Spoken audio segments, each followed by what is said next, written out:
Welcome. If you've ever created a custom list on WhatsApp and now want to remove it, this quick guide will walk you through exactly how to do it. The process is simple and you'll be done in less than a minute. Let's dive right in. First, grab your phone and open the WhatsApp app. Make sure you're using the latest version so that everything looks just right and the features are up to date.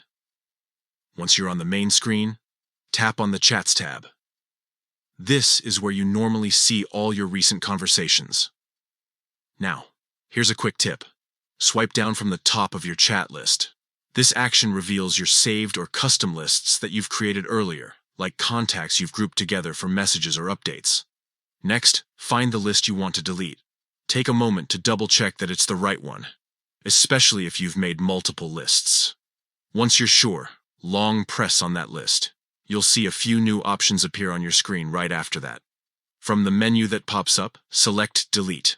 WhatsApp will ask if you're sure you want to remove the list permanently. This is the final step, so go ahead and confirm the deletion. The list will instantly disappear, and all that's left is your updated list view. Don't worry, this only deletes the list itself, not your contacts or any personal chats with those people. And that's it. Your custom list is now gone. If you ever want to create a new list again, you can easily do it from the same place in the app.